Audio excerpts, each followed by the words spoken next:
have Dr. Block with us tonight. Dr. Block is professor of pediatrics and intermediate pass Daniel C. Puckett Chair, Department of Pediatrics, the University of Oklahoma School of Community Medicine in Tulsa. He is the current president-elect of the American Academy of Pediatrics and will begin his term as president in October 2011. So we are so thrilled to have him. We would be thrilled to have him if we hadn't known him for 30 years. But we have. Very, very long time ago, in 1982, when our school started in the fall, his daughter, Erica, was in one of our very earliest classes. And then it wasn't too long before Andrea was in our school also.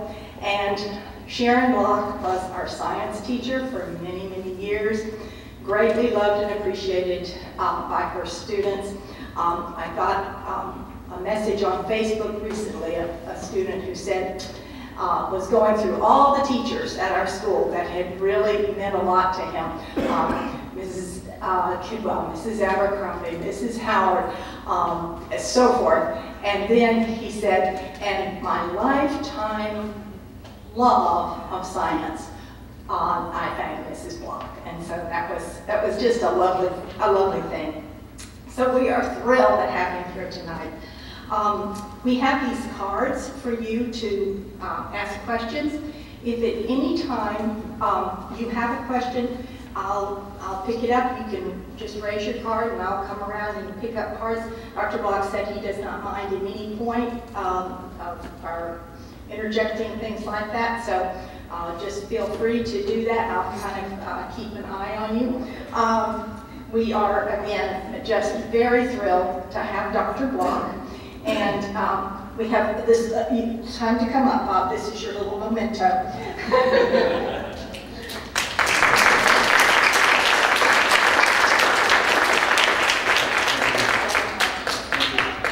Such a pleasure to have you.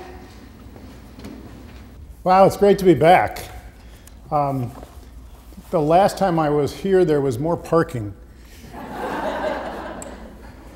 Let me start off by just making a few personal comments. We've got a couple hours on the schedule. Whether we go all those 2 hours or just 15 minutes is going to depend more on you than on me. But I know people have things to get home to and children to take care of and grandchildren to watch over. It's been a real pleasure for me to be associated with the school, both as an early advisor and, more importantly, as Sharon Block's husband when she was teaching science here. Our house for about 12 years was one giant science laboratory. Dr. Howard, not like yours, but we were full of very unusual kinds of equipment. And the one that was my favorite was the PVC pipe roller coasters. That started at the top of our second-story stairs and went down the stairs and through the kitchen and out the dining room. And I understand that there were some pretty innovative uses of that material here at the school as well. It's been a joy being associated with the school. I'm proud to say my two daughters graduated from here and went on to very interesting, successful lives, one here and one in Edmond. And I think I've sort of been successful as well. Some might argue with that. But I want to tell you that today is the first day that I've been in Tulsa retired from the University of Oklahoma. So yay for that. The job I'm about to take, I'm moving up from president-elect of the Academy to, believe it or not, president of the American Academy of Pediatrics. I wake up in the morning and say, how in the world did that happen? Sharon and I had a couple of long conversations about that because I'll be away quite a bit. And in order to be away quite a bit, I thought it only fair to the university after 36 years to retire. So I'm a retired guy. I went in today. I am an emeritus professor, so they let me keep a little office, although they did turn off my computer and my email, which was a minor disaster till we got it turned back on this morning. But I went in blue jeans and a polo shirt, and man, that really, really felt good. So I put the coat on tonight just to sort of look, official, but it'll come off in a little while because it's warm in here. Please feel free to ask questions, write them down if you'd like, and they can come up anonymously, or you can stand up or raise your hand or whatever you want to do as we go through some of the thoughts that I've prepared. And I'll start off by telling you that although I'm a pediatrician and I did developmental pediatrics for a long time and adolescent work for a long time and child abuse work for a long time, my real interest is in lifelong behavior development for children and young adults. And one of my themes for my term with the American Academy of Pediatrics is to try and help people understand that child advocacy is not just about loving children and wanting what is good for children. Child advocacy is recognizing that the lifespan begins in childhood, but it certainly continues, at least for many of us, way beyond that. And our success as adults, our failures as adults, our problems as adults, and our health as adults is often determined by what happens to us in our childhood. So that's a theme that I hope to carry forward. And tonight, something I want you to all keep in the back of your mind, that what's happening with children now is going to continue to have an influence on them as they grow older. And we won't be talking a lot about health tonight, although I'll probably find a way to get a few things in about medical care. But I think it's really important for us to understand that our children are only with us for a certain amount of time. The rest of the time, hopefully, they remain in contact but aren't dependent on us for every minute of every day. And what we do with them in the early years is very important for how they turn out. Although I really firmly believe that it's difficult for us as parents to take credit or claim failure for the way our children turn out, because there's so many other factors. However, the beginnings that we are able to create for them can be very, very important, and that's some of the things I want to talk to you tonight as we talk about some of the joys and as well as tribulations of dealing with children who are gifted.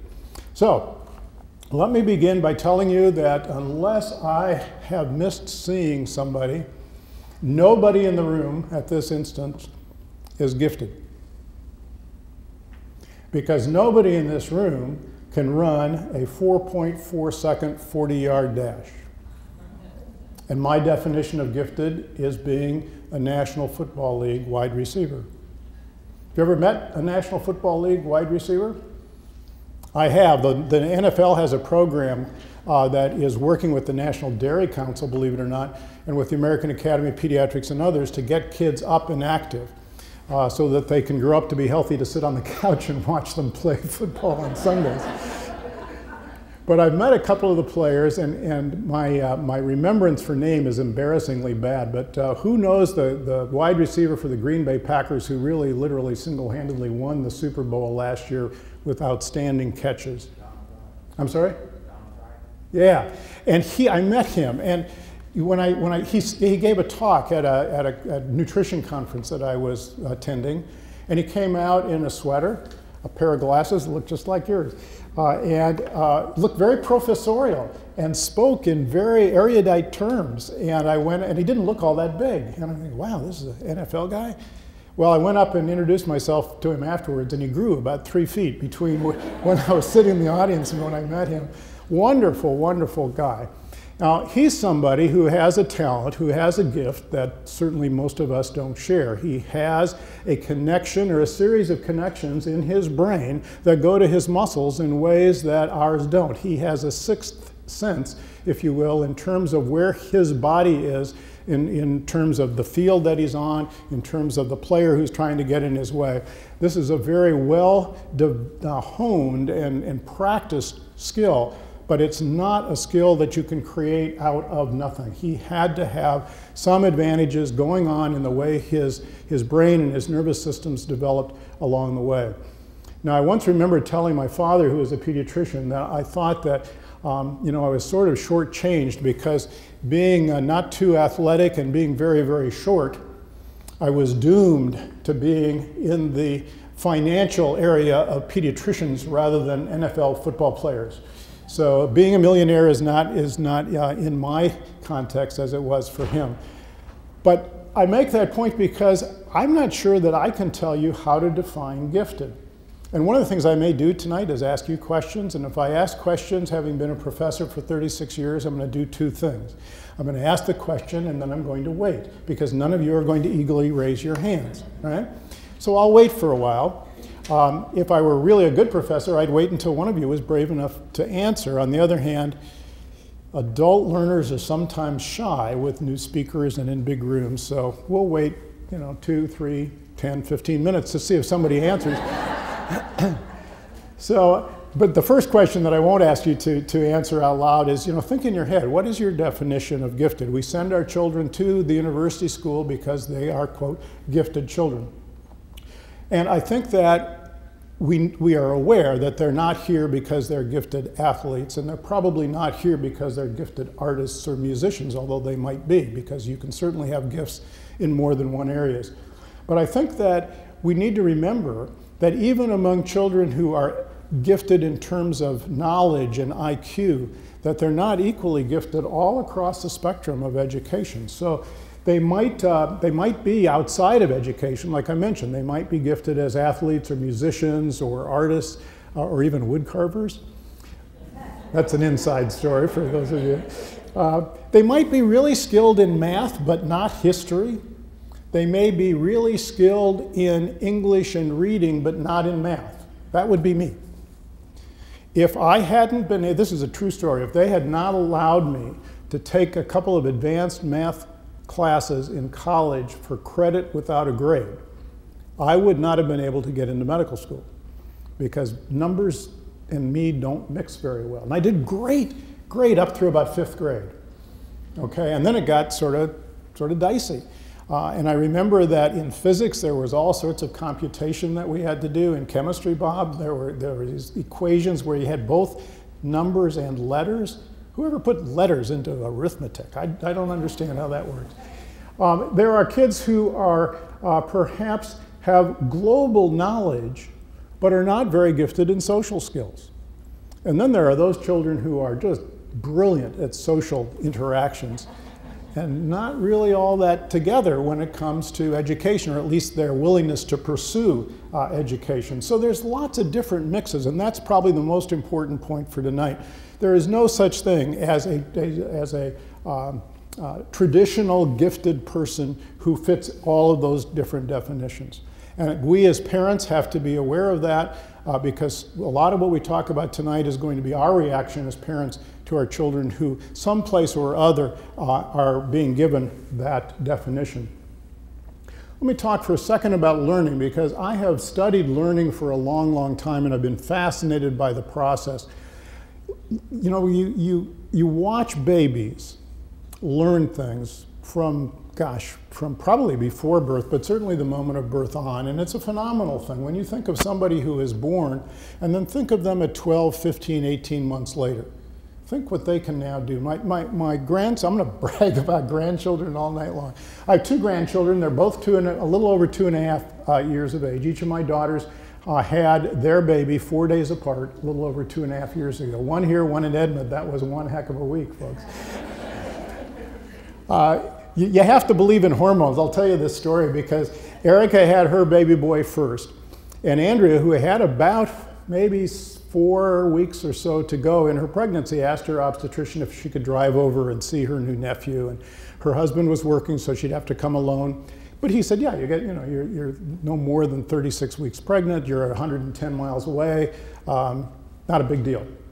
So she came over, and all day long she sat on Erica's couch, holding, rocking, cuddling, nurturing, helping sleep this beautiful little baby.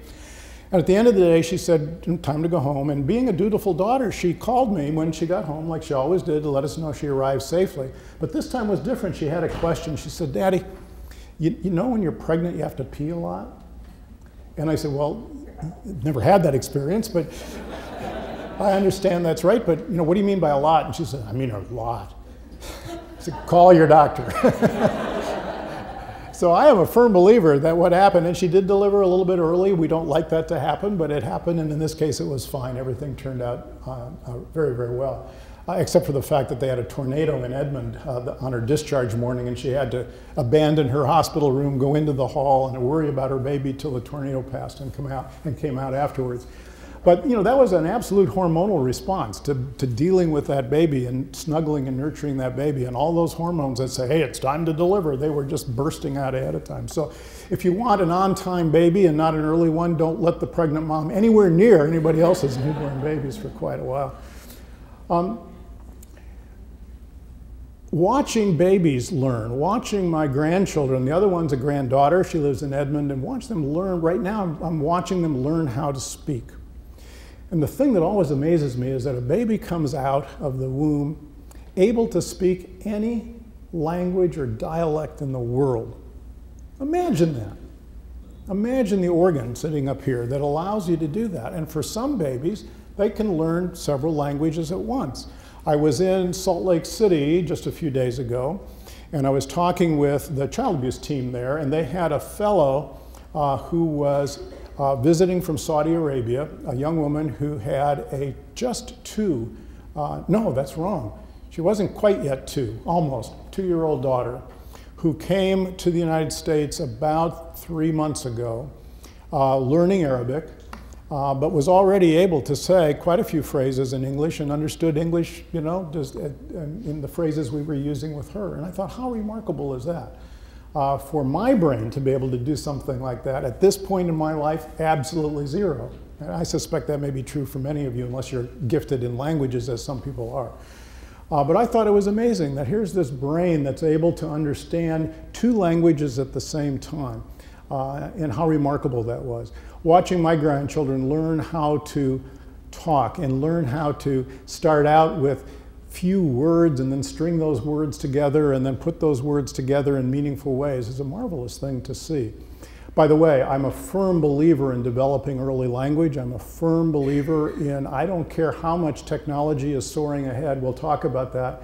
You sit down with kids, little kids, babies, 6-month-old babies with books that they can eat, and then you give them books that they can turn the pages, and then you get them to associate the fact that there's words on those pages that go along with the pictures.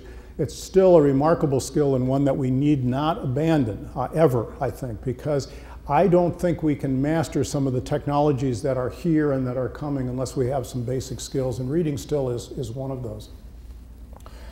So what do we have to do if we're going to define giftedness in terms of education? Well, how does that connect to learning? There's several different levels of learning, right? First of all, there's learning facts. So we all start out, I suspect, teaching our kids colors. Now, Brennan, my grandson, is being cared for by Sharon, the science teacher. So he knows, you know, he knows unusual things, like one of the colors of not in the rainbow, one of the colors in the world is puce.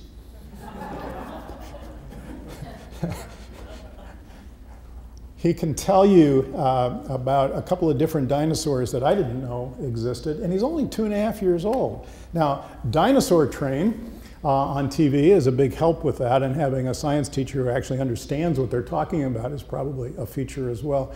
We may talk about TV. If any of you have any questions, the American Academy of Pediatrics strongly recommends that children do not watch television, certainly at least not alone until they're 2, and then we minimize screen time as much as we possibly can and try to join them for screen time. And the reason for that will become obvious as I talk more about moving from learning facts, like 2 comes after 1, and 2 plus 2 I think is still 4. But those are facts, and those are memorization. And we're going to talk more about how I think that's the least important part of education. Teachers, you can argue with me, but I think that you don't have to be gifted to learn the basic facts of reading. Maybe you have to be at least skilled in learning concepts a little bit, which is the next level. But learning facts, most of our children can do. But then come the concepts, which are ideas, and you have to learn, the concept of big and little. And I remember Sharon, one of the things that she loved to do with the kids is and is nots. And she would have the kids group items that these are red and these are not red. And it didn't matter if they're blue, yellow, pink, or puce. They would be not red. And she'd teach the concept of similarities and dissimilarities. Then you sort of go up to problem solving. Now I'm going to let you in on I'll probably let you in on a lot of personal thoughts tonight, which you're perfectly entitled to reject. But I think that we have way too much, not here, not at university school, but in our country at large, way too much emphasis on learning facts and way too little emphasis on learning concepts. And that's because our education system is so objective that we have to measure it. And we measure it by the only way we can test huge groups with it, which is by objective testing. So learning concepts is sort of given short shrift as we teach kids to learn facts so that they'll pass the test and the teacher doesn't get fired. After problem solving, there's another level, and I call it innovation. Coming up with an idea that is not based on anything that you've learned before, at least not directly, but perhaps is utilization of a lot of things that have come to your awareness and your attention and that you've learned about, and all of a sudden they spring forth out of your brain as a new idea. Innovation is terrific, and innovation used to be something that the United States was a world leader in doing, and I don't think we are anymore. And I really think that's something that we're going to have to face, and we're going to have to find our kids who have the capacity to be innovators and give them the kind of background and foundation and education that they need in order to continue to be innovative people. Well, there are a couple of questions that came to my attention before tonight, and so I'm going to address one of those right now, which is one of my favorite subjects, which was, how do you motivate a child to do well? Anybody know the answer to that? Because I sure as heck don't. Okay, let's talk about motivation. What do we mean about motivation? Usually what parents mean when they ask me about how do I motivate my child, they want him to work hard and be successful. Okay, now if my dad had wanted to motivate me to be that NFL wide receiver, we were both going to be sorely disappointed, because these little legs don't run very fast, very far. I always thought it was unfair. I tried out for the cross-country team in high school, and I didn't really do very well because I had to take twice as many steps as everybody else on the field, so it didn't work out. But what do we mean when we talk about motivation? You know, it's not always good to be motivated. There are people in this world that are motivated by greed. There's people in this world that are motivated by getting away with cheating. There are people in the world that are motivated by negative kinds of things. So we have to remember that whenever we have a definition of something, that it's not always aimed towards the really best part of our being. It's also difficult when we think of motivating little kids. We have to remember that their future is quite a distance away. And what they do at 3 or 5 or 7 is probably not going to determine whether they get that scholarship to Harvard, or if they're really lucky to OU, which is one of the best universities in the country, as is TU, right? So who needs to go to Harvard when you've got TU and OU? Okay, Orange, OSU. I never got a check from OSU. I did from OU, so my loyalties are more there. But there's also this part of motivation that we need to look at in terms of internal motivation and external motivation. So when you put up the star chart, and every time Johnny remembers to take out the garbage, he gets a gold star. That's external motivation. Well, I've got news for you. Most kids today aren't really motivated by a gold star on a sticker sheet. Now, I give them an iPad, and that might be a good external motivator. So we have to be careful about that, because we sometimes want to motivate our kids to do things that they're not internally motivated to do, and that can be an issue. And some children are internally motivated towards success at very, very early ages, and others really don't develop that until later on. And sometimes that's related to their IQ, if you will. More often than not, I think it's related to their EQ, or their emotional quotient. What's their emotional IQ? There's been some great books written about emotional IQ, and I would recommend, and I think there are several books probably accessible through either the University School Library or certainly through University, the TU Library, or downtown as well. So Google emotional IQ, and you'll get several different titles that date back a few years, but carry forward as well. Because emotional IQ is a measure of your sort of well-being and your self-concept in the middle of all this stuff, and allows you to either use or to not quite live up to the full potential of what your IQ might be. I've met, and you have met, an awful lot of smart people who have an emotional IQ of about 2. and they cannot be as successful as they would be otherwise in a world that still depends a lot on interpersonal relationships. Now, the more we depend on technology, and we're Facebooking and particularly tweeting, and we're doing all this anonymous kind of stuff, there's other factors that are involved. And it worries me a little bit that it's so easy to have long conversations via email during which you completely miss out on body language and eye contact and emotions and all those kind of things. I don't know how many emoticons you can put on an email to say, you know, I'm saying this seriously, I'm saying this being silly, I'm saying this with my eyes crossed. You know, it's just very difficult to know what the person is doing. And you've all probably had the experience where you sent an email and somebody misinterpreted the tone of what it was that you were saying. And I'll bet you some of you have had the experience I've had once. I don't think I've recovered since, where you actually sort of wrote an email, thought better of it, and when you went to hit the delete button, you hit the send button. Usually that's to a list of about 50 people that you had. That is not fun. You know, sorry guys, I didn't really mean that. It doesn't really. Or Bob Block wants to recall the email that you just read. It doesn't work very well. So if we're talking about motivation, let me wrap up that segment by bringing in another concept, and that's the matrix around which our brains develop. We know that brains develop very, very rapidly in our early childhood years. And like we mentioned earlier, with the babies learning so many things. But then, you know, they're 2 and 3 and 4 and 5, and they're just all sorts of things. Every day there's some new skills and ideas that they're learning. But for some kids, it's very difficult for them to stick with those facts or those ideas because their brain is racing in lots of different directions, and the parts of the brain that allow us to be more focused and to be more thoughtful don't develop until, if you're lucky, early adolescence, which is about 11 or 12, and quite often in later adolescence, or middle adolescence, which is maybe 16 or 17, or even late adolescence, which these days is about 30. So we have to recognize that there are parts of the brain, and for those of you who are anatomists or have done some reading, sort of the prefrontal cortex of the brain, where ideas flow into sort of this holding pattern. I did a talk here once about ADHD, and we're going to talk about some of that in a bit. And I remember that was the day that I came up with the concept of the pause button. And we've talked about that in parenting classes over the years a number of times.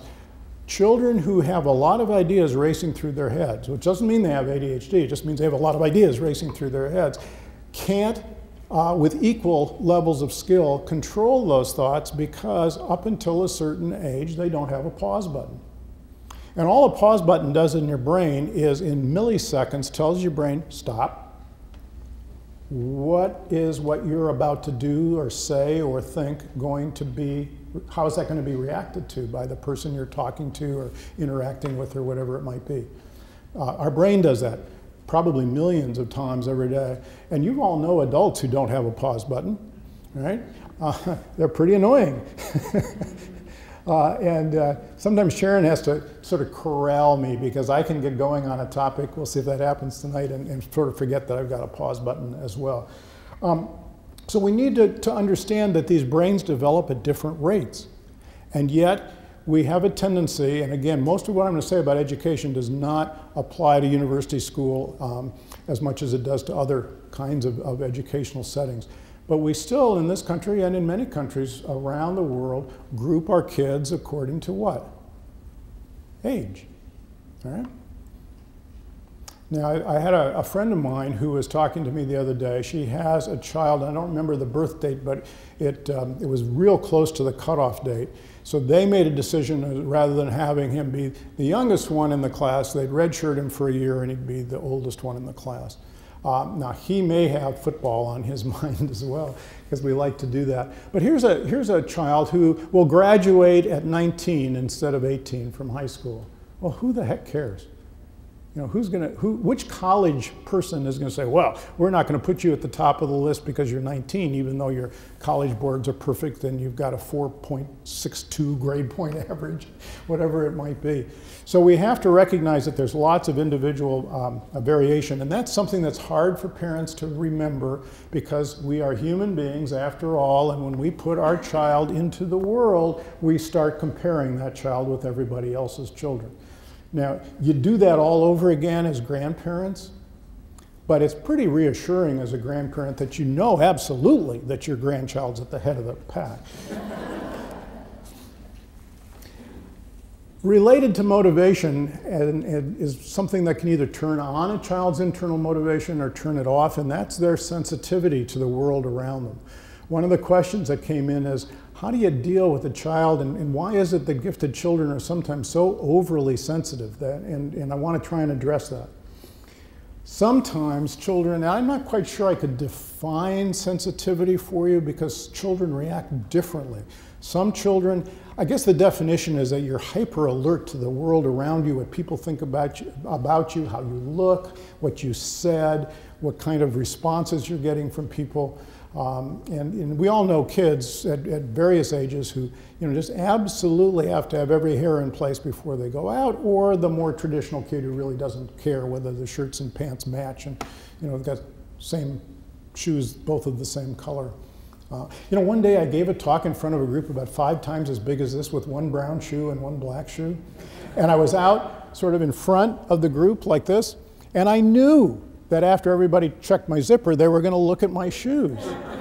So I just came clean. I said, okay, you're going to notice this one's brown, this one's black. You know, I've got ADHD this morning, and you're just going to have to deal with it. And, you know, I was very sensitive to that. Do you think anybody cared? Nah, I didn't need to be sensitive to that. I could have stood behind the podium the whole time. I could stand behind this podium tonight in my boxer shorts. You guys wouldn't know it. I'm told that newscasters sometimes do that just for the heck of it. One of the things that I worry about is if kids are internally driven, if that's coming from within them, then we need to be sensitive to that and then try and figure out how to help them through that. But we need to be careful if their sensitivity comes from us, if it's an externally driven sensitivity. If they're getting too many directions from us, too many specifics from us of what they ought to be, how they ought to think, what they ought to say, how they ought to look, how hard they ought to work, you know, all those kinds of things that sometimes can be very explicit coming from us and other times are implicit and just sort of the way the child interprets what it is that we're saying. One of the things that I want you all to work on teaching kids, and that goes for teachers who are helping us raise our children as well as parents, is this concept of resiliency. Resiliency, to me, is a very, very important factor that we are yet to understand, because we don't truly understand why 2 different people in 2 different settings can experience very similar, serious trauma. And one could be incapacitated in one way or another for the rest of their life, and the other one can pick themselves up and dust themselves off and move right ahead. When we figure out how that works and put it in a pill, right, I'm coming back into medicine, I'm going to unretire, and maybe I'll make that $1 million if I can figure out that pill. But one of the things that I worry about, particularly with our gifted kids, is so many of them are afraid of failing. Failing is an unusual kind of experience for them, and when it happens, it can be devastating. It's better for them to fail every once in a while and to learn how to be resilient, and that, you know, even getting a bad grade on a test, and I've got an example coming up a little bit later, can be something that you move through. You know, I've been a professional person working with thousands and thousands of people.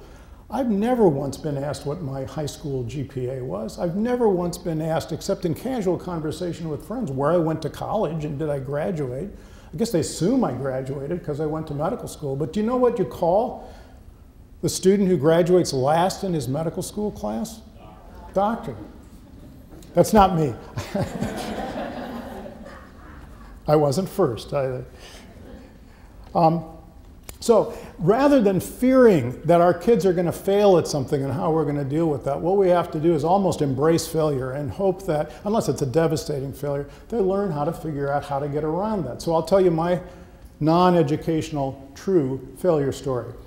When I was, as I recall, about 9 years old, I wanted to play summer baseball. I was a baseball fanatic then, largely because I had family in Milwaukee, and some of you who are, well, most of you won't remember, but the Atlanta Braves used to be the Milwaukee Braves, and Warren Spahn and Eddie Matthews and Hank Aaron were all playing for the Milwaukee Braves, and I got to see all these guys play, and I could tell you everything about baseball, and so I decided that I would become the world's greatest 9-year-old pitcher.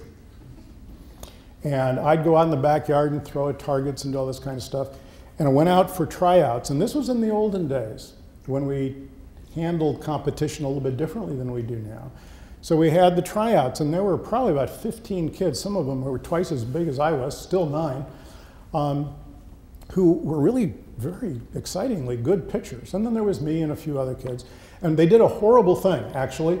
After all the tryouts and everything, they put us all up on the bleachers, and then there were like 6 or 7 coaches, and it was like choosing sides. They'd each call out the name of a boy who would come down and get his team t-shirt and line up behind the coach. Well, when they were all done with the rosters, there were probably maybe 13, 14 of us left on the bleachers, and they said, well, you guys didn't make a team, try again next year. Well, I was not a happy camper. Now this year, you know, if it happened today, there's a team for everybody the way it ought to be. And you know, some coaches will play kids so they can play, and other coaches will say, oh, I don't really want you on my team, but the rule is I got to put you in. So I'm going to put you in, and you strike out, and then we'll let you sit down on the bench, but you can have pizza with the team at the end. But that was a real major failure for me, because I really thought I was this terrific pitcher, and I had to learn that that wasn't going to be my calling.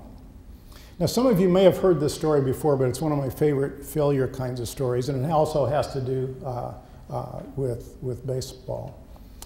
A little guy, as most of us, and I think guys and girls have done this recently when we were little, went outside in the backyard with a baseball bat and a ball.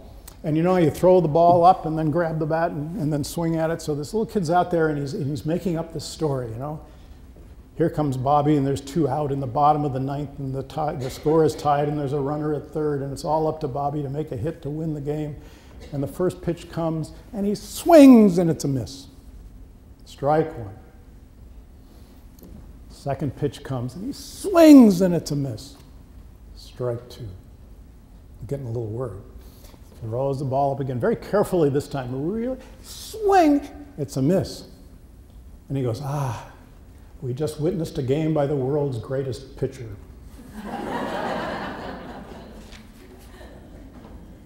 One of the things we can do to help our kids is help them learn how to set goals sort of one step at a time. The goal when you go into kindergarten is not graduating from high school. The goal when you're going to kindergarten is making it through the first day. And then maybe your next goal is making it all the way through the week. Maybe your goal is understanding when the teacher says, Bobby, I need you to sit down and be quiet, that she means, Bobby, sit down and be quiet. Or in Erica's case, Pat, bless your heart, it meant, Erica, sit down, be quiet for a few minutes, and then you can go tumble around on the mat and we'll bring you back into the circle.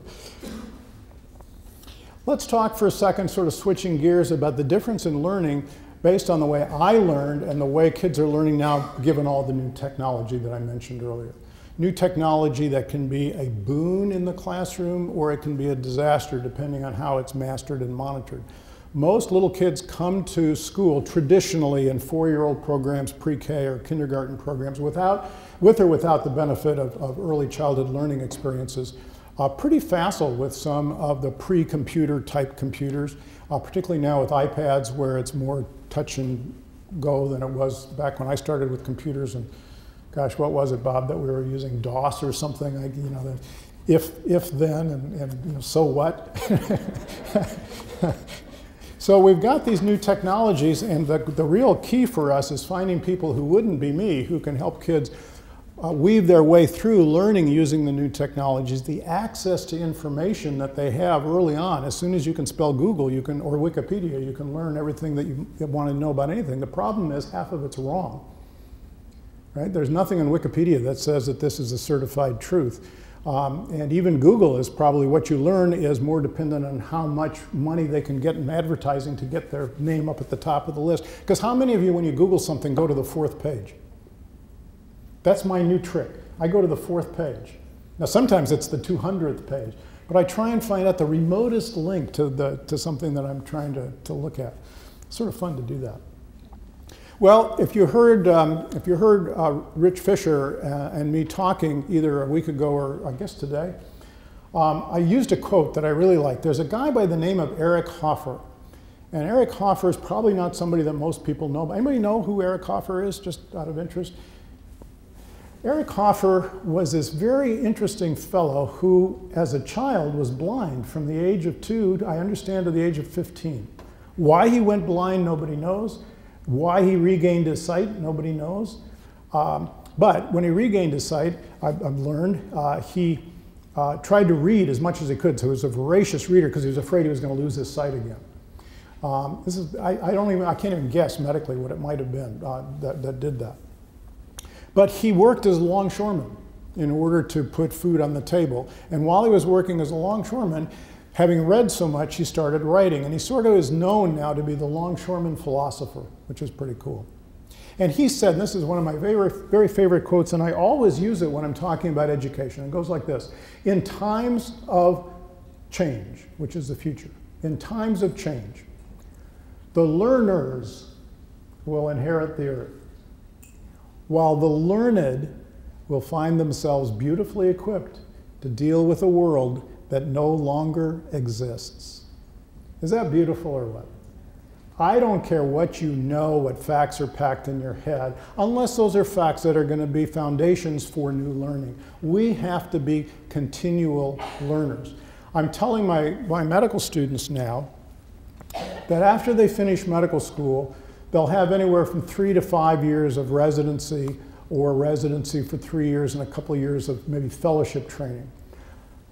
From the time they graduate from medical school to the time they finish that graduate training, the knowledge base in medicine will have doubled. It's doubling every 5 years. Now, if you are not a learner, you're going to hurt people because you're going to be treating them with what you learned just 4 or 5 years ago, which should be pretty current, right? No, because we're learning things at such a rapid rate. So for all the teachers in the room, for all the parents in the room, when you're working with your kids and you're teaching them, teach them to be learners. I don't care what they can quote, what they can memorize. What I care about is they go from that fact stage to concept stage to problem solving, and they continue to learn new ways to do that. I think that would be very important. All that sort of blends next into the concept of self-esteem. I don't know, I quoted the longshoreman philosopher, so now I'm going to quote another philosopher, Calvin, from Calvin and Hobbes. Y'all read Calvin, and I don't know if they're doing new ones anymore, but you ought to own every atlas of Calvin and Hobbes cartoons if you have a child who does have attention deficit hyperactivity disorder, as Calvin does, or if you have a child who's inquisitive, as we all did or do, or if you just have a child who's a child, because Calvin and his relationship with Hobbes is amazing. So there's an old cartoon block where Calvin is sitting in his schoolroom at his school desk with a piece of paper in his hand, and he said, "This bad grade is lowering my self-esteem." And the teacher stands over him and she says, "Well then, Calvin, you should work harder so you don't get bad grades." And he thinks about that for a minute in a blank frame, and then he says, "Your denial of my victimhood is lowering my self-esteem." Isn't that great? Well, what is self-esteem? Self-esteem is sort of the way you see yourself, the way you think about yourself in the world. I found a quote today that's not just from me that says, "Healthy self-esteem is a child's armor against the challenges of the world." Healthy self-esteem. How do we build that in kids? And how, at the same time, do we teach them how they are defining themselves? Notice I didn't say how we want them to define themselves. How do we teach them to be aware of how they are defining themselves? There are questions you can ask your kids. Questions we've all, like, what's your favorite subject, and which teacher do you like best? What do you like to do the best? What do you think about at night before you go to sleep? That was one of my favorite questions with kids. What are you thinking about before you go to sleep? Very interesting to hear what kids would say about that. I once wanted to do a study because I was pretty sure, and maybe falsely self-assured, that we could develop an IQ guess based on a 10-minute conversation with any child between the ages of 4 and about 12. And using their language skills and the usage of words and concepts as a marker. And we actually did a study once where we were studying a drug, a new drug, or an old drug in a new delivery form for attention deficit hyperactivity disorder. And interestingly enough, it was one of the early patches. We have a new patch out now, but that early patch didn't work. But during the time, each of the kids had to have a sort of a mini IQ test, because if they fell way above or way below a range of normal, they couldn't be in the study. So we just did a little very unscientific and study and just sort of wrote in the chart after a conversation with the kids what we thought their IQ would be. We being, there were 2 physicians and a nurse assistant. And you know, we were almost never wrong within 4 or 5 points. Pretty incredible. We were trying to figure out a way to publish that and copyright it because then, you know, that might have been another way to make $1 million, but we never did that. When we talk about self-esteem and how we define ourselves, that's really a unique adult kind of feature, but we can work with kids on that. And I remember once I was participating in an exercise where I had volunteered to be exposed to a Quaker-like assessment committee where you would come with a question, and the group around you would ask you questions, non-judgmental questions. They weren't allowed to do anything other than ask the question and listen to your answer. They couldn't help you. They couldn't feel bad if they made you sad. They couldn't feel happy if they made you happy. They just asked questions. And the question that I had posed to them, and this was probably 10 years ago, maybe even a little bit longer, was, when I hit 62, should I retire? Because I'd really like to do some other things. Now, I have no idea I'd be doing what I'm doing, but I was thinking maybe of going back to TU, to art school, and learn more about sculpting. I was thinking about having more time with, if I had them at that point, grandchildren. And I was really sort of trying to figure out, how do you make that decision? So they asked me some questions about what do you enjoy, and, you know, do you like what you're doing, and what do you think you'd like to do instead? And then one very brilliant person asked the question that sticks with me to this very day. She said, "Tell me how you define yourself." Wow, I didn't stop and think about that. You know, there's only one person in the whole world that I ever knew who would define me as a wood carver. It's my hobby, by the way. And that came about in an interesting way. I have a neighbor who is a good friend and knew, obviously, that I was a pediatrician and that, but also knew that I had wood carving as a hobby. And he ran into another friend that I didn't know, or didn't think I knew, at an event one day. And somehow or other, the fact that he lived on the same street that I did came up in the conversation. And the guy said, "Oh, you know Bob Block?" And Harvey said, "Yeah." And he said, "Yeah." The first guy says, "That's Bob Block, the wood carver." So maybe some people did define it that way, but you know, I still have to admit that I define myself differently and use my professional credentials as the way I was defining myself. But that's sort of an interesting thing. Now, I don't think our little kids can quite understand that concept yet, but asking them, what are you thinking about? What makes you happy? What makes you sad? What makes you angry? Never ask a child what makes you sad when they're sad.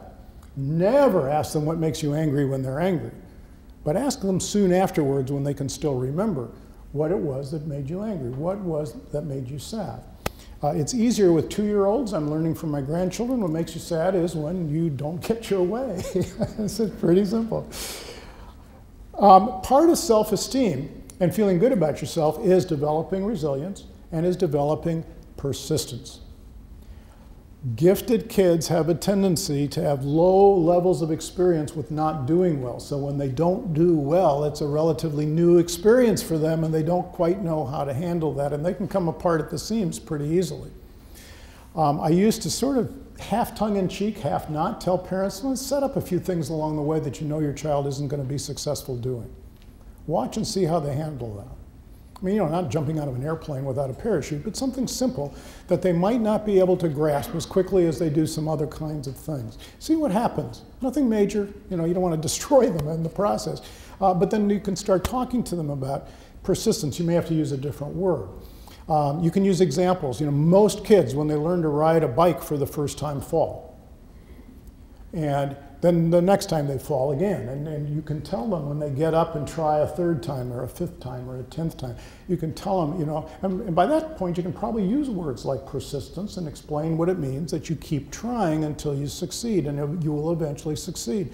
But be cautious because, after a couple of skinned knees, some kids are real determined they're going to get back on, and other kids are going to start crying, say, put the training wheels back on.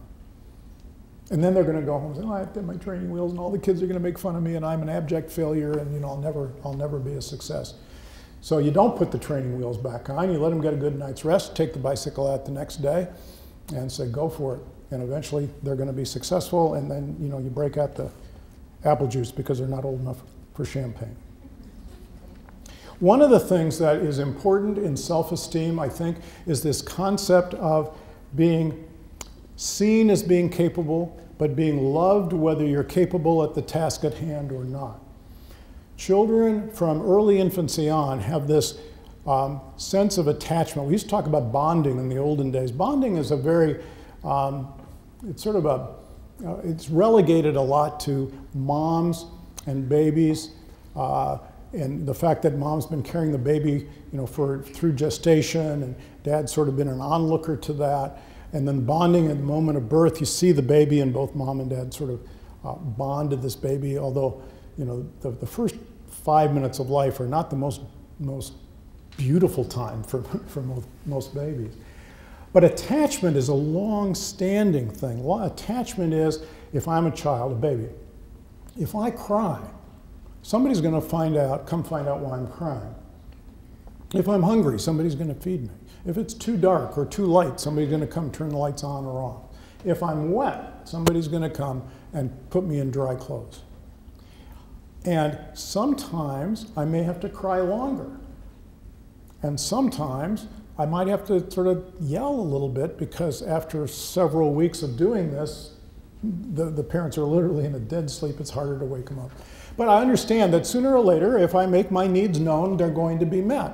And then I start realizing that, without knowing, but my brain knows, that when I smile, the whole world stops and pays attention. Do you ever think about that?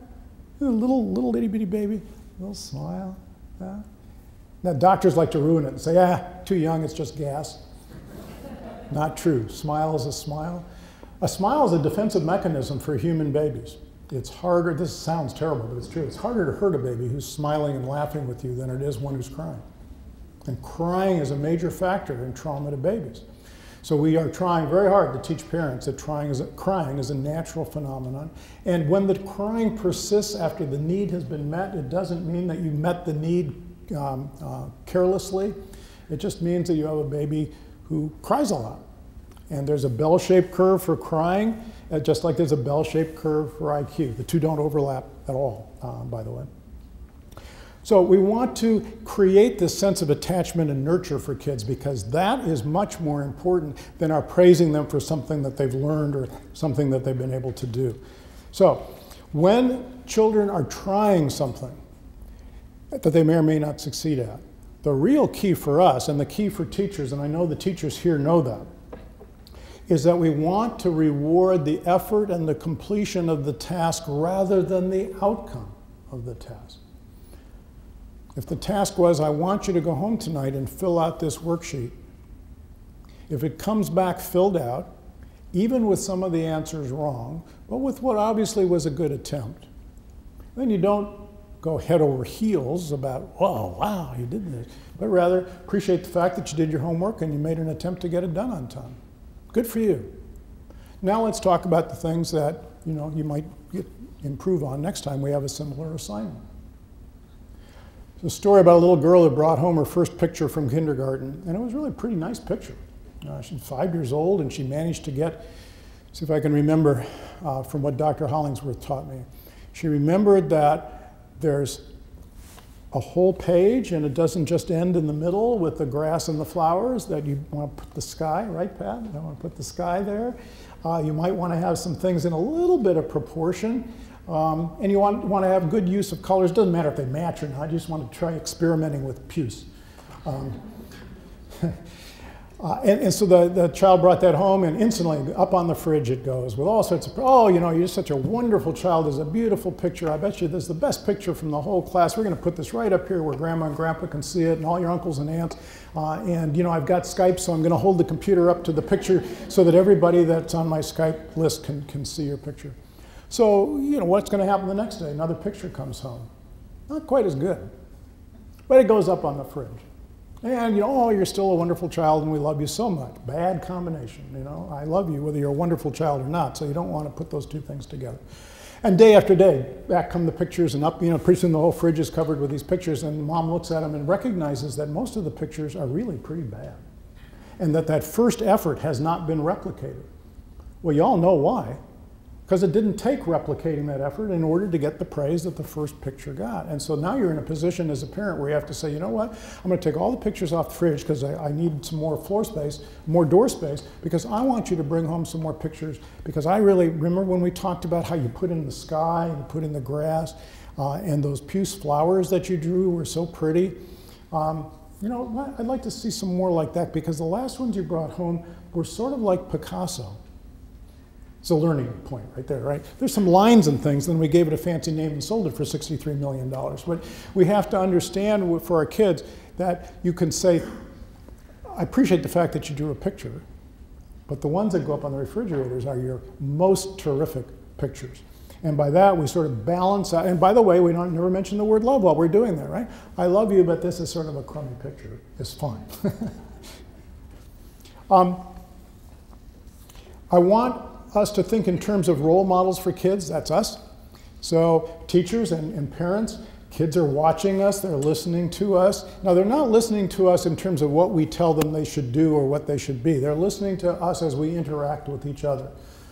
You guys know this from parenting class. The best parenting trick in the world is to make sure you're within earshot of your child who is supposed to be sleeping, but you know is spying on you from the top of the steps, and have a little conversation about it, what a great kid he or she is, and what special thing happened that day that you noticed and you're telling your spouse about. Just loud enough so the child can hear. I guarantee you they're going to go to sleep with a smile on their face, and that's pretty cool. Have we been sort of, what's the word, devious in cooking that up? Well, sure, but why not? Now, you can say the same thing out loud when the child is right there. Okay, so you're having dinner. I still think that's something occasionally we get to do together, and you have dinner and you're telling the person who wasn't there, you heard the story maybe from the teacher when you picked the child up from school, and you're telling the other person, hey, guess what I heard about Susie today at school? You know, they had this special science experiment, and she was able to figure out that if you watered plants with something, they grew better than if you watered them with something else. I think Diet Sprite was the best. Sometimes kids have inaccurate beliefs about themselves. For example, I knew that I was not very smart in math, as I've shared with you. And there were times when, not when I was real little, because I handled early math easy, but when it got more complicated, there were times when I thought of myself as being pretty stupid, period. And I needed parents and friends can play a big role here either way, who said, well, you're not stupid. I mean, look at all the good work that you're doing and the good grades that you're doing. You just don't understand math. Okay, that felt a whole lot better than being stupid because I couldn't understand one subject. Promoting self-confidence is pretty important. You know, it's not a success or failure that's important in what our kids do. It's really how they deal with the success or failure. Success after success after success can build some really unrealistic expectations. And a couple of failures in a row can really knock the wind out of your sails. And again, going back to resiliency and self-esteem and your self-perception, if you've got some ability to think through the problem, then you're going to do okay. I want to talk just a little bit, if it's okay with you, about discipline, and remind you that discipline means teaching. Discipline does not mean punishing. Look it up, it's true. We're not going to get into any kind of arguments about forms of discipline tonight, but if you remember that discipline is a way of teaching children that there are rules to the world, there are rules to your house, there's rules to your parenting, there's rules to their childhood development, that's what discipline is all about. And it's just a matter of words. We all have screwed this up. Every one of us, including me. Okay? So nobody needs to leave here feeling guilty. We're all in the same boat. You make me so angry. Bad. I get really angry when you do this. Much better. You can't make me angry. You can be as nasty as you want to be. I'm picking on her because I know her. You can be as nasty as you want to be. I get to choose whether I'm angry about it or not. I can be disappointed. I can be sad. I can think, what are you smoking? But I get to choose whether I'm angry or not. Our kids have to learn that from us. When they act angry, remember what I said? Wait for them to calm down. Say, that was sort of interesting that you got so angry. Why? What made you so angry? Can you talk to me about that? By the way, if they say, no, I can't talk to you about that, fine. Don't push. Just wait for the next opportunity. One of my favorite, a couple of my favorite that we hear from kids, my most favorite of all is, you just don't understand. Oh, I love that one. Absolutely true, right? I raised 2 teenage girls, folks. I heard you don't understand a lot. They were right. How could I possibly understand the world of a 13-year-old girl, having never been one, never having been raised with one? I had 2 brothers. And never having been raised at 13 in the year and the social culture that they were being raised in. So my answer to them was, well, I'd like to understand. Can you help me understand by telling me what you need and what you're thinking? No, you just don't understand. I have a lot of persistence. Next time I heard it, I'd like to understand. Would you help me understand by talking to me about what you mean and what you're thinking? And eventually, 2 things happened. One, they learned to say, not to say, you don't understand as often, because it would require a conversation afterwards. But they also learned how to tell me what it was that I didn't understand or why they thought I didn't understand it. And then eventually, probably at about 26, 27, they were able to listen to what I had to say about wanting to understand. So I think that's really important, because kids are usually deep down inside, they're usually correct when they say you don't understand. So we need to deal with that with them, to say, help me understand. Teachers as well. Kids will say, you don't understand why I didn't want to do this homework assignment. Well, okay, but explain it to me so I'll understand. The other thing we hear all the time, this is my second most favorite, is it's not fair. All right? When fair becomes a 2-syllable word, you know you're in trouble. It's not fair. Well, fair doesn't mean you get everything you want. I think the best definition of fair I've ever heard is that fair means people get what they need. That would be fair. If that's fair, we live in a very unfair country. You all probably, well, no, I won't go into that, but it's an unfair country. Well, let's switch to a couple of things that happen to either happen coincidentally with gifted kids, educationally, IQ gifted kids, or sometimes overlap quite a bit. And the first and the one that I hear about all the time is attention deficit hyperactivity disorder, so I thought it'd be appropriate to talk about that. ADHD is probably, today, both one of the most overdiagnosed and underdiagnosed conditions in children. It definitely is increasing in popularity, if you will. It used to be that we thought maybe 1% to 2% of our children had true ADHD. That number's up to as high as 5 or 6% now, and in some populations even higher, but that's probably because of the overdiagnosis. And let me explain to you what I mean by that in talking about how it overlaps with being gifted. ADHD is defined usually with 3 basic symptoms: impulsivity, hyperactivity, and inattention. Impulsivity means no pause button. You just think something and you do it. It also means that you don't learn from the experience. So if you go out in the playground and you're a little boy and you sort of have a role modeling some of the, bop the guy on his shoulder as a way of greeting, but you bop him harder than you're supposed to, and the kid, has a negative reaction to that, either hits you back or yells at you or something. you go right back out the next time and bop the next kid on the shoulder because you didn't learn from that first experience. You got the impulse to do that, and it just takes many experiences to learn that. Impulsivity means I'm sitting in class and I get an idea, and if I'm really a controlled ADHD kid, I'll raise my hand. Even though the teacher's in the middle of a sentence, I raise my hand. And then if you're my size, then you start going like this. Right? And if you're really you stand up next to the desk, and then you start jumping up and down, right? And then the teacher says, okay, Bobby, I forgot. And then all the kids laugh and everything, and then you go, oh crap, I did it again. Hyperactivity is just you're constantly in motion, and there are many of us who are hyperactive people, and being hyperactive all by itself in the midst of no other problems is just, a personality. We all know people who have got pretty wound up motors most of the time.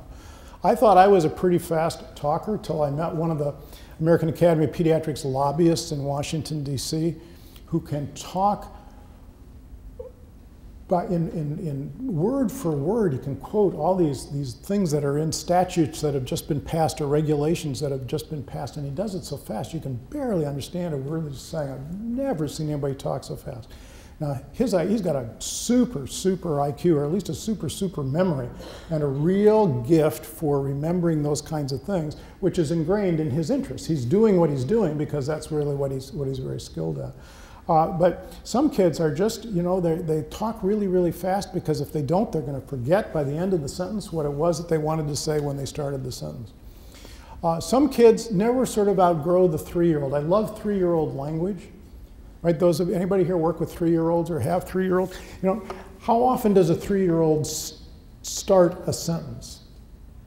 At least 4 or 5 times before he finally remembers what the 3rd or 4th word is going to be. It's really fun to watch them as they start out and then they start out and start and then they start out and actually finish the sentence. And it's really fun if you can be patient enough to wait for them rather than giving them the words that you know that they're trying to say.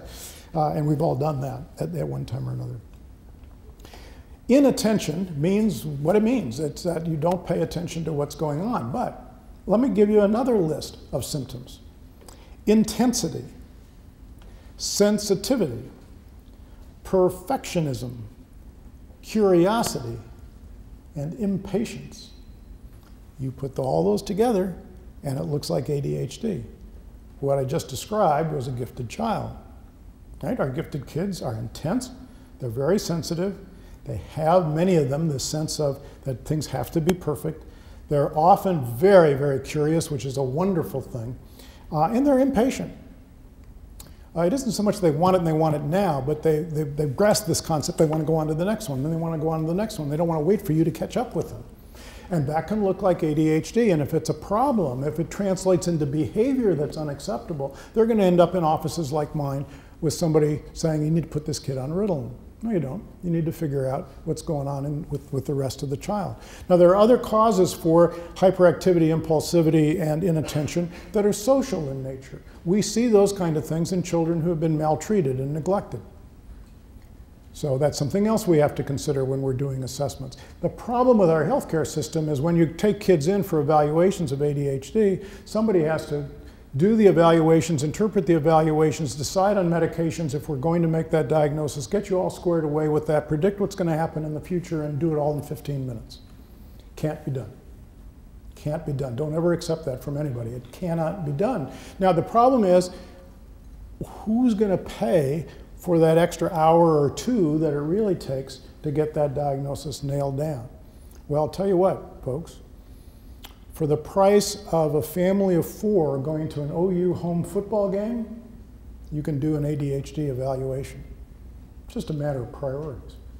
That would be helpful if insurance companies understood that after we pay half of our income to them for health insurance and then they deny everything. But that's another topic. What are some of the other things, and sort of wrapping up and getting to some of your questions, some of the other things that may overlap sometimes and can be problematic because we're aware of that as parents and we're a little frightened by it. There are a couple of psychiatric diagnoses that we have to be concerned about. Probably the one that engenders most concern is schizophrenia. It is not uncommon for really gifted kids with IQs of 160, 170, 180, which is amazing, to somehow have linked to that schizophrenic symptoms that begin sometimes in mid-adolescence, sometimes in young adult life. But schizophrenia is a mental illness that comes out of a initially normal, whatever that is, person and begins to evolve into more and more significant symptoms later on. Now, fortunately, the medications for mental illness are much better than they used to be. But how many people saw the movie A Beautiful Mind? Now, if you haven't seen it, see it. If you've seen it and your kids haven't, when they're old enough to understand it, I'd have them watch that because, a wonderful example. And the way the movie was done was brilliant, I thought. A wonderful true story. Somebody who was incredibly gifted, who did have schizophrenia, and really didn't know that, and other people didn't know that until it came to a certain point. We don't know at all what causes the brain to make these shifts that cause. We can explain the biology of it a little bit now in terms of neurotransmitters and neuroreceptors in the brain, and that's how we've been able to develop medication, is because we understand the end organ responses in the body. But what we're still working on is trying to get people to understand that mental illness is no different than physical illness. It's just a different area of the body with different signs and symptoms. We may never get past into a full understanding of that. Maybe not quite so severe, but certainly severe enough to change the way lives are spent is Asperger's syndrome. There's probably nobody in the room who hasn't heard of Asperger's syndrome. That's very hard to define, and it's a new kind of diagnosis. We've known about it for a long time as part of the autism spectrum disorder, but we're defining it differently now.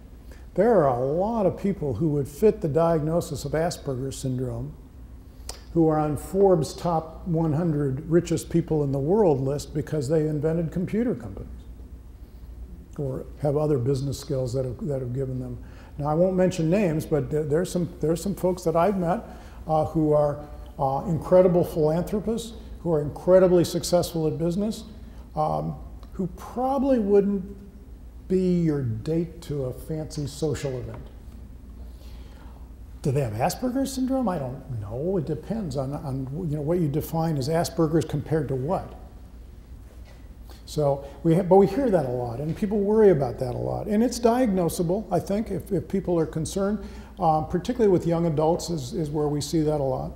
And of course, at the other part of all of this is autism, and all we hear about in 2010, 2011 is autism. The latest figures that every day it gets to be a different figure is like 1 in 125 to 1 in 150 kids has autism. Well, I'll stand up here on videotape and tell you I don't believe that. I think that we're overdiagnosing autism, and we're doing that for two reasons. Number one is it's a good way to get into special education. And number two, it's an explanation for some behaviors that if you just waited long enough and worked with them long enough might very well remediate. But it's hard to get into remediation and counseling and therapy unless you have a diagnosis. It used to be bipolar disorder. 10 years ago, every other kid had bipolar disorder. And they were on medicine A for the bipolar hyperactivity manic phase. They were on medication B for the depressive stage. They were on medication C to control the side effects of medicine A. They were on medicine D to control the effects of medicine B. And then you put all four of them together and you needed a fifth medicine because those other four would not interact successfully and the kid wouldn't wake up in the morning or go to sleep at night, and so you needed other medicines for that, and it was just a nightmare. We finally decided that, there are some kids who are depressed. As a matter of fact, undiagnosed depression is a big problem in middle childhood. But we were really overdiagnosing that, and we're probably overdiagnosing autism. What we really desperately need, and we just got Congress, I'm very proud of the American Academy of Pediatrics. They just reauthorized the Combating Autism bill. We got it past the House, and when I say we have a Washington, D.C. office for the Academy. We represent 60,000 pediatricians across the country, so when we speak about kids, people have a tendency to listen because we advocate as much as we can for children, and particularly children with special health care needs. So they weren't going to reauthorize it because they don't want to spend money on anything except, I'm not going to make political statements tonight, but they certainly don't want to spend money on kids, and they're going to cut more and more kids programs. But we did get Combating Autism reauthorized so we can continue to study and do research and trying to figure out what causes this. We know what doesn't cause it. This we're going to record for posterity. Vaccinations do not cause autism. If any of you are vaccination shy parents, be very, very careful, because we live in a global community. Fatal diseases that are vaccine preventable are no further away than a plane ride, and germs fly free. And we are going to have, we already do. We're having whooping cough, we have an epidemic of measles like this country hasn't seen in years. I hold people responsible for not buying into the public health concept of vaccinating, and perhaps for believing more in what they hear on Oprah than they do in what they hear in my office. That offends me, particularly because the people that are on Oprah talking about vaccinations are just dead wrong. I just sort of slipped that in tonight so I could reach an audience of that. But vaccinations do not cause autism. Andrew Wakefield, who caused all that fuss, was a fraud. He was a fraud from the beginning. He's a fraud at the end. He caused irreparable damage. I've seen children die with measles. Now, measles isn't by itself a fatal disease, but some of the complications of measles came. I've seen kids die of chickenpox, and specifically in an era where we have MRSA, methicillin-resistant staph infections that are very, very common. If you get chickenpox and you've got staph anywhere near you, you're going to die, and you're going to die within hours, unless we get to you and recognize it and can find antibiotic combinations that will overcome the resistance. So it isn't the chickenpox that kills you, it's the super infection that kills you. So parents who in California have chickenpox parties where some unvaccinated kid gets chickenpox and all the other parents come over and they do this. They take cotton swabs and swab that ill child's nose and then put those swabs in their child's nose so they'll get natural immunity to chickenpox. Pretty weird, huh? Now, if that offends anybody in the audience, I'm sorry. I don't mean to personally offend you, but my point of view is when we've got vaccinations that have reduced the incidence of diseases all over the world to almost zero, to not use them makes no sense whatsoever to me. But not related to autism. Autism is still an unknown kind of thing. The problem with autism is we're trying to diagnose it earlier and earlier so we can step in and do some therapy with it. On the other hand, we're forgetting that children develop at different ages. So one of the things we test is early language development. Well, there are some kids who don't develop language who are going to be perfectly normal kids, but their language isn't really there until 2.5, 3, particularly if they have older siblings who talk for them, or they've been sort of chastised for talking too much, you know, you're to be seen and not heard kind of family thing. They're going to test out, when we do the screening test for autism, they're going to test out positive. So that's a little bit of a concern. So until we diagnose these things better, we're going to have to grapple with them. It turns out that autism, by the way, is not only associated with kids who are gifted, but is also associated with kids who have pretty significant intellectual disabilities. Kids with Rett syndrome, kids with Fragile X syndrome, who have both neurological degeneration and intellectual degeneration, or don't have very good intellectual capacity at the beginning, have some very similar brain chemistry things going on, very similar genetic kind of things going on as well. Let me end with just one quick science concept, and we'll see if any of you have any other questions. There's a new science that's been evolving over the last decade or so called epigenetics. And epigenetics is really an astounding science because what it teaches us is that for decades now, since we've understood that we all have genes and those genes aggregate on chromosomes and we can sort out the chromosomes, what we're newly learning is it's not true that those genes that you're born with are programmed to act or to stay quiet, because there's genes that you want turned off and stay turned off, and there's genes that you want to have turned on that are protective against diseases like cancer or autoimmune diseases. We used to think that that's just the way it was. You inherited this component of genes and they did what they did. What epigenetics teaches us is the genome that you're born with is not predestined to be the way your genome is expressed, because there are epigenetic factors that can turn genes on or off, regardless of whether they were programmed to be turned on or off. Some of those things you can see, feel, and touch, like toxic pollutants in the air. So when we have these arguments with business folks about, you know, is it okay to have a certain level of lead in toys that we import from China because, you know, what's the difference of 1 or 2 IQ points in a child who's chewing the lead off the toy? If we're having arguments with people who are belching toxins particulate toxins into the air, you know, we have these arguments about what's better? Business profits based on less regulation, but then they have to pay more for health care because all their employees and their employees' children have asthma and get chronic obstructive pulmonary disease? I don't know, but the epigenetic factors can be something that's very tangible like that.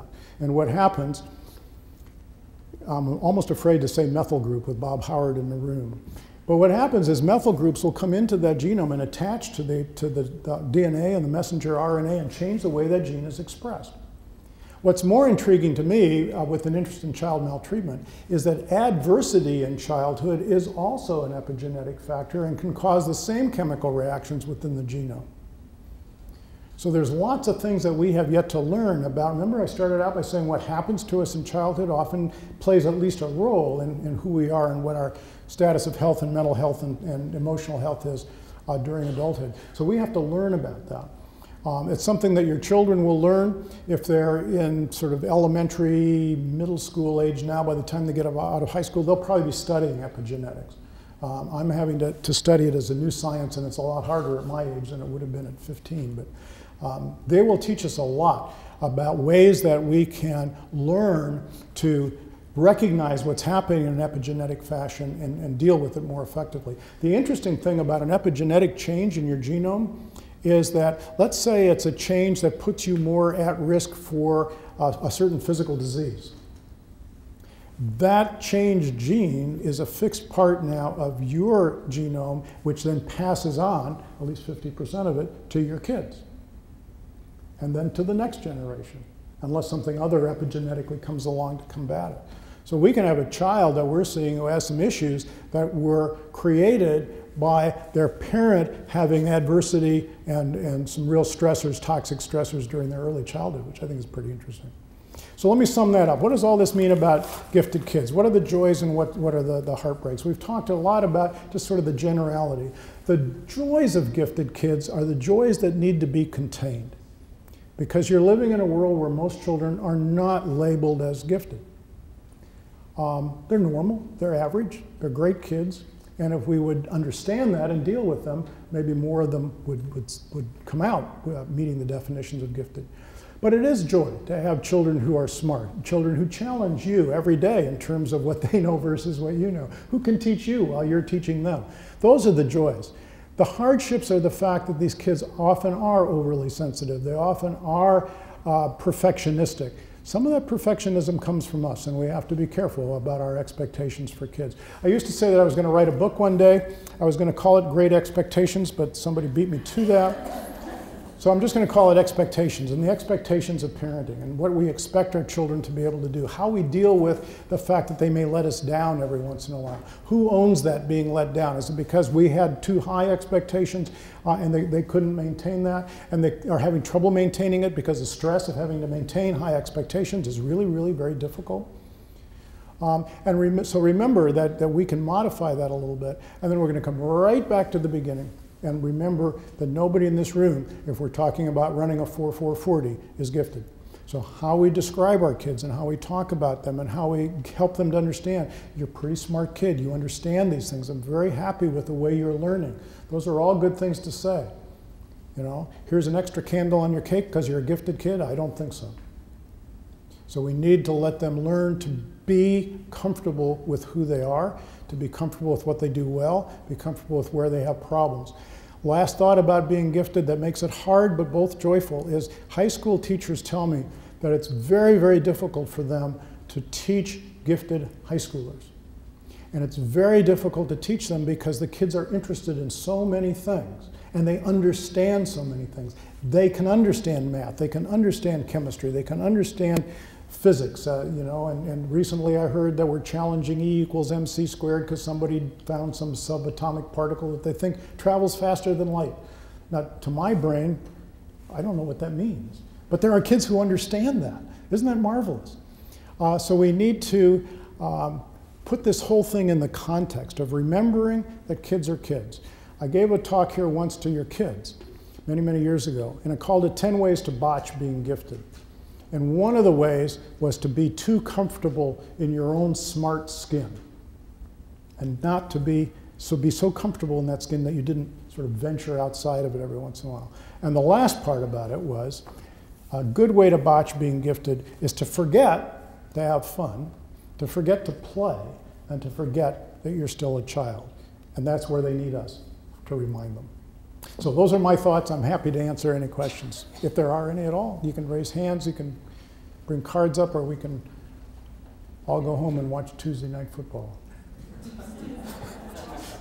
Well, there's always a game on. Yes, sir. So you were talking about teaching kids to be learners as opposed to facts and stuff like that. What kind of suggestions do you have as far as teaching them to want to be learners? The question is about how to, going back to talking about Eric Hoffer and teaching them to be learners. You know, I think that what we do, we can do a lot of that by when they come in with something that they've learned, we can take them to another level. You can ask, depending on their age, right? But you could ask an older child, now, since you just learned this, what do you think would be the next thing that you could learn using that information? And you do it together sometimes.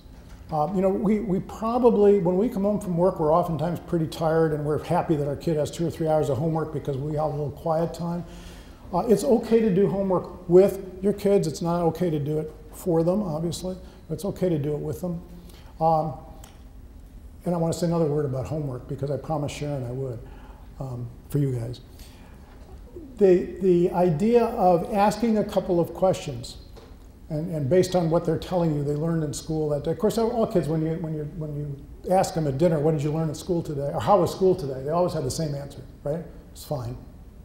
What did you learn today? Nothing. Are you kidding me? I just spent $10,000 to send you to school and you were fine and didn't learn anything? I don't think so. But we can sort of gently get them to take that next step.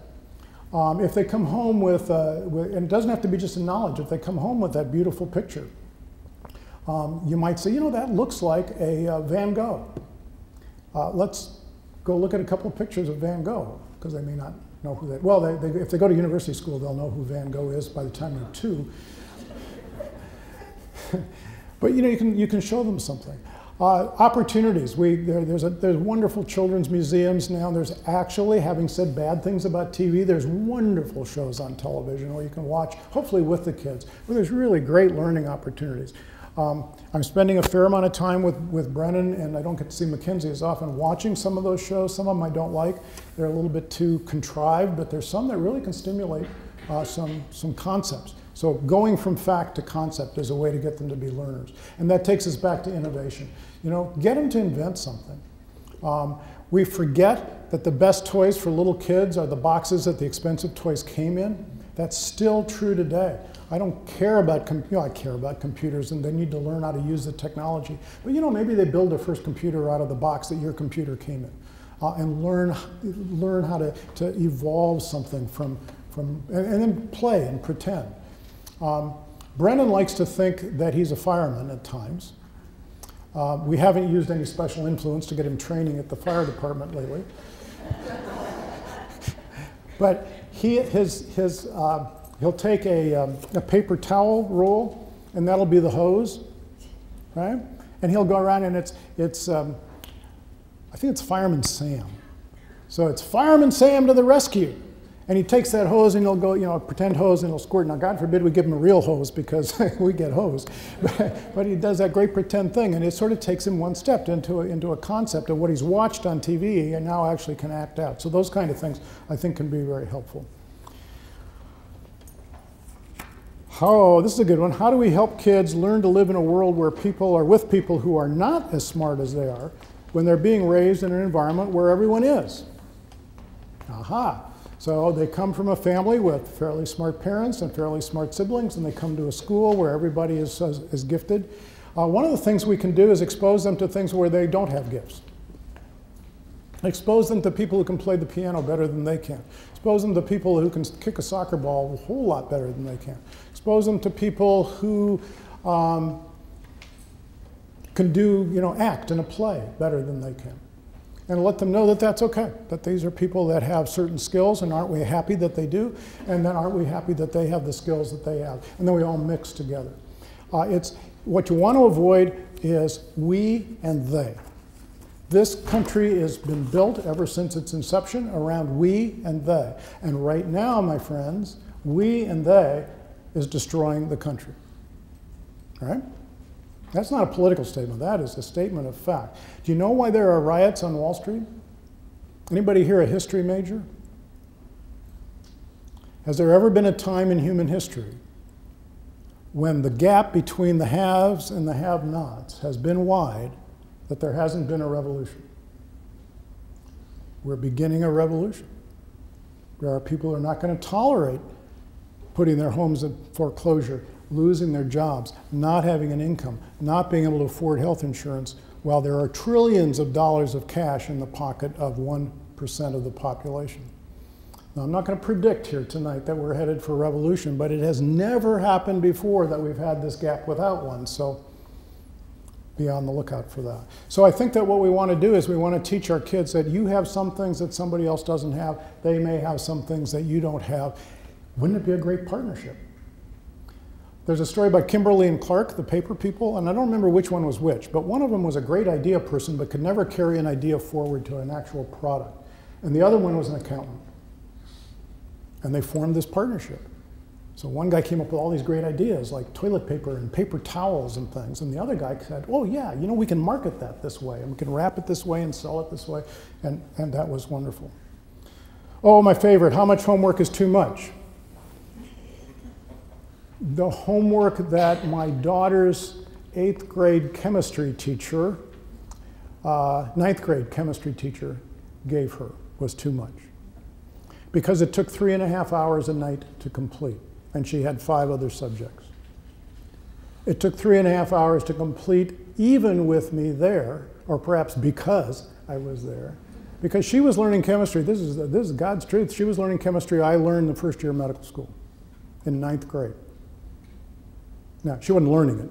She was memorizing as many of the facts as she possibly could so she could take the test and move on to something that meant more to her, because neither she nor I are going to be a chemist. Now, if she'd been a little Bob Howard, she would have been really excited about this stuff. But homework ought to be, too much is when the child, A, can't get it done in a reasonable amount of time. The old rules used to be, you know, like 10 minutes per grade, so first graders could do 10 minutes of homework, a little take-home kind of thing that they could turn in. 6th graders would have an hour. We're way beyond that in most schools now. But I think that there's a comfort level, and most parents can sense when the kid is shifting from I'm comfortable doing this work, I'm enjoying, not enjoying, I'm at least tolerating learning this stuff. They need to understand the purpose of the homework. When Sharon gave homework assignments, it was reading and understanding concepts so that they could play during class time. Play meant doing experiments that would demonstrate what it was that they were learning about. And that's why our house was a science lab, and why Sharon loved teaching science so much, because she wasn't reading things out of a book. She was doing active things with the kids. But if they weren't prepared and they hadn't done their homework, they couldn't participate eagerly not competitively, but in an even keel with the rest of the kids doing the experiments. So I think that rather than timing homework, you want to have a sense of the comfort level. And I think that most of the teachers certainly here, and many, many teachers across our different districts, have a reasonable understanding of what kids can be expected to do homework-wise. And it isn't going to be even. There are going to be times when you can pretty much relax through this part of a class or that part of a class, and then other parts where you don't understand certain lessons as easily as you would have, and you have to work a little bit harder. And that's a teaching point for kids. Okay, this is a little bit harder than last week's concept, because you know a lot about why birds fly, because for some reason when you were little, you were interested in bird skeletons. But you don't know very much about why, I don't know, mountain lions attack people, because we've never really talked about that. So this is going to be a little bit harder to learn about that. That's good for kids to understand that it vacillates. How can I help a child, a young child, stay focused during activities, even physical activities? Like we use martial arts a lot to help kids who have trouble sitting still because they're moving around a lot, but martial arts teach discipline at the same time, right? If they're having a lot of trouble with that, and it also translates into having trouble with the same kind of focus and attention and impulsive behaviors, that might be a child that we want to evaluate. But I don't like evaluating this particular question. I don't want to give it away with the age of the child, but the preschool age child. I don't want to make diagnoses of ADHD too early, because one of the more common reasons for the symptoms of hyperactivity and impulsivity and inattention as being young. Right? If you watch a 2-year-old, all 2-year-olds define ADHD. And if they're not hyperactive and impulsive and inattentive, there's probably something wrong with them or somebody's sedating them in secret. So I wouldn't worry about the really young kids. Now, sometimes what you want to be alert to is the child better in some situations and more hyperactive and out of control in other situations, which may mean that that other situation is not an appropriate situation for that particular child to be in. There are kids who thrive, for example, going out for little kid soccer. And it's fun to watch little kid soccer, isn't it? Because, you know, without really good coaches, it's just a mass of kids that are swarming from one side of the field to the other. And then one kid understands that you break away from the pack and maybe somebody will kick the ball to you, okay? But there has to be an evaluation on our part about whether the activity is good for the child or not. The other thing is the child in that activity because he or she wants to be or because you want them to be? And you know, there's nothing wrong with staying home and not, you know, at least for an hour in between ballet and gymnastics and piano and karate. So don't overstress the kid by exposing them to too many things. And you may have to try several things. Sometimes kids don't know what they'll like until they've been there. We've all probably experienced, you know, say, why don't you try out for, you know, baseball? Yeah, I don't like baseball. How do you know? It's sort of like, I don't like spinach. How do you know you don't like spinach? Because you've never tasted spinach. Just, you know, we've all done this. Just taste it, you'll see. Well, fix it right, you might have a better chance. So fix the activities right, and you'll have a better chance that the child might be successful. I'm sensing folks have places to be and children to tend to and nights to sleep, but I'm happy. Any other questions from the floor? I hope some of this has been helpful. I'm not here to teach you things. I'm here to make you think about the things that you came to learn. And if we can do that and you're thinking about them on the way home, you have a couple of conversations with yourselves, with your partners, and with your children, then we will have been successful in achieving what we wanted to do. Thanks for coming. It was a real pleasure being here again. Pat, thank you for the invitation.